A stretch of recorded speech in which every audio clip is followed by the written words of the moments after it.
land where the sound of guns has been heard for many years.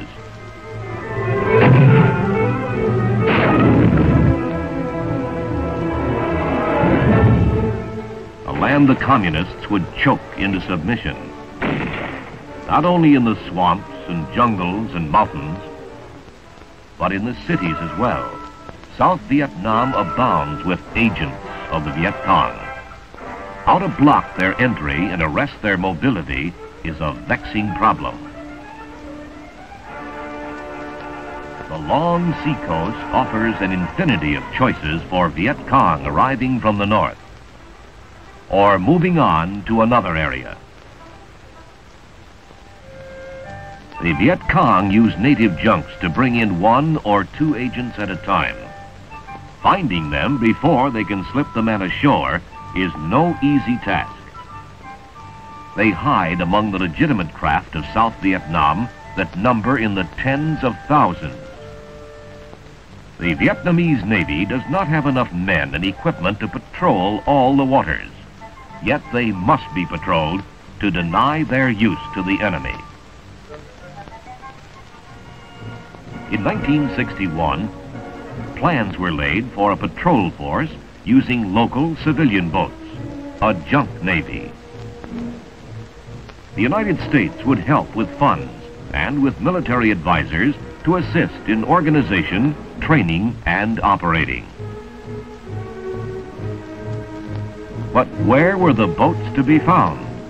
You can't take a fisherman's junk away from him. His whole family would starve. They searched and found what they sought. Old abandoned craft, leaky and rotting, but not beyond repair.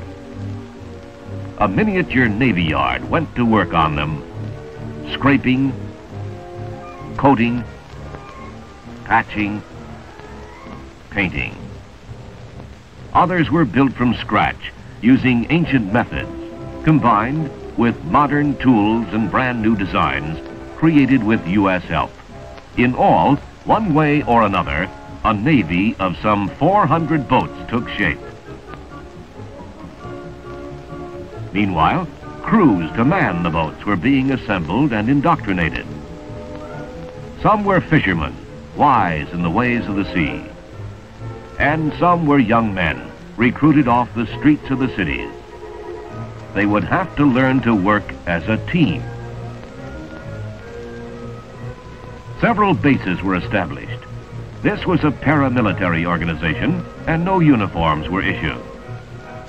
The traditional black garb of the Vietnamese working class led to the force becoming known as the Black Pyjama Navy. Where a people are less advanced, they are also less specialized. Building a house or shelter is not a trade union skill. It is a task familiar to any man from the countryside.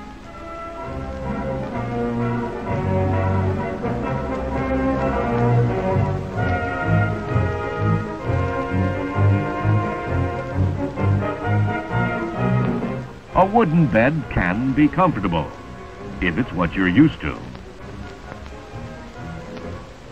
Some were given specialized training in radio communications and signaling.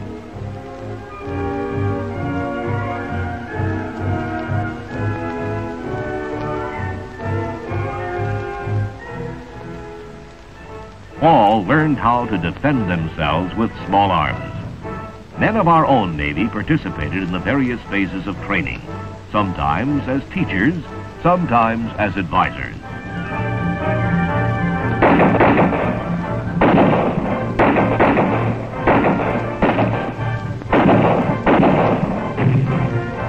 Many of the junks were armed, using guns and ammunition supplied by the United States. Here's a unique routine: shipboard target practice, held in port.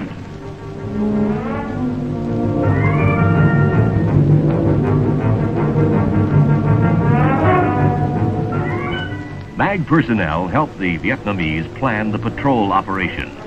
With numerous bases established all along the coast, each was made responsible for patrolling as little as 20 miles of sea line.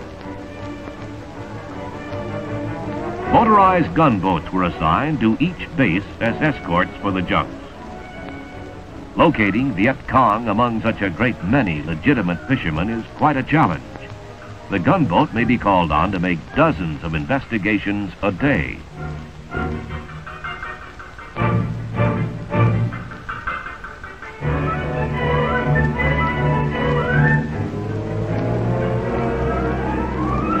They check identity papers and fishing permits. The style of a junk and its equipment varies from one province to another. To an experienced eye, even the cooking utensils might identify man or boat as having come from North Vietnam.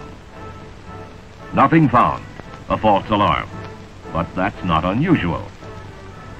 Today, the Viet Cong appear to have all but given up trying to smuggle agents in by sea. The junk navy is on patrol, and slipping past them is not easy. It's a small part of the war, but the Vietnam Navy is doing its share, and the United States Navy is helping them do it.